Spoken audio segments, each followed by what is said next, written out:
The furthest source of the River Ouse. The River Ure rises in the Pennines and it comes down through the Yorkshire Dales onto the plain of York.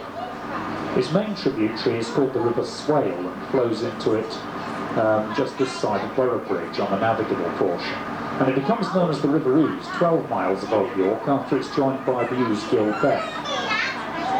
Normally, of course, the larger river keeps its name at a confluence, and the Ouse-Gill Beck is in every other respect an insignificant little stream, but for some extraordinary reason the Ure surrenders its identity there and is known as the Ouse from that point onward.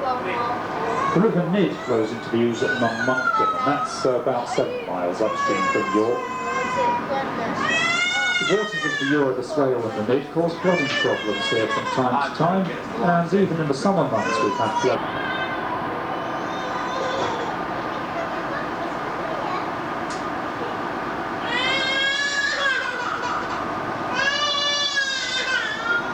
Called the Captain James Cook, though perhaps inevitably known to our crews as the Captain James Kirk. She was built in 1966 for Woods River services and saw use on the Thames with them before being sold to Alan Oliver Work Boats of Scotborough on the Aaron Culver Navigation, which is where we bought her from in May this year.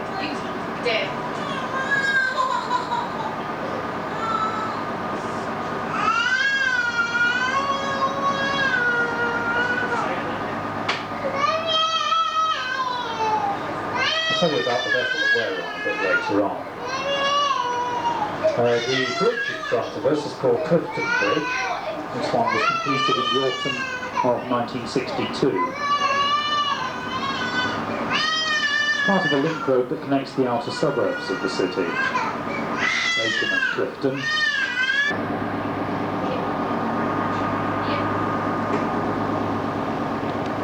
This was made possible by the necessity to reinforce the foundations of the central tower, and you can now visit the area beneath there and see how the building was saved from subsidence with new concrete foundations. But they also discovered early Christian graves of the pre-conquest period, though no remains of the first church have been positively identified. But the presence of a grave suggests that it wasn't very far reaching. That's all it means.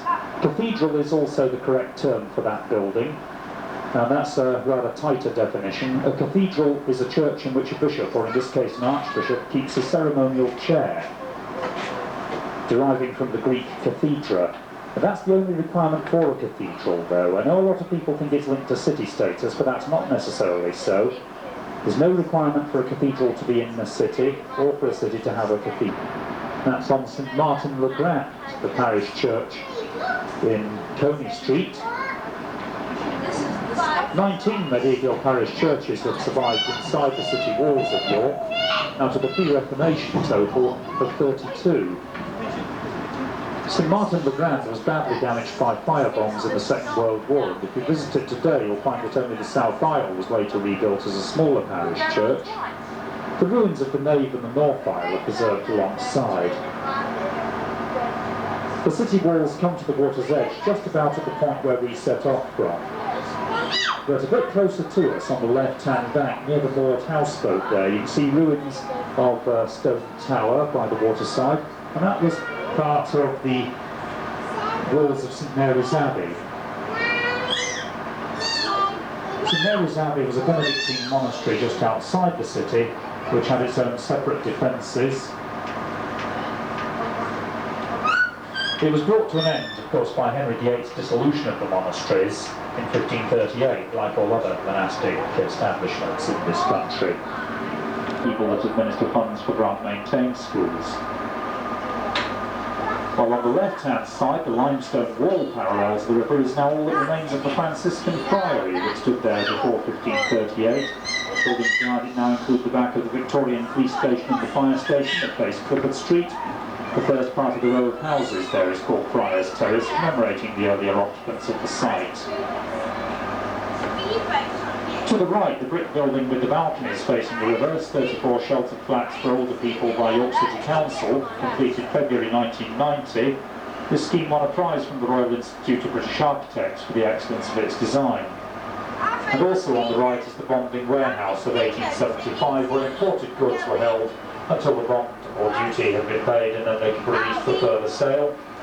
With York's decline as an inland port, it was empty and derelict for some time before it was converted to licensed premises in the early 1980s.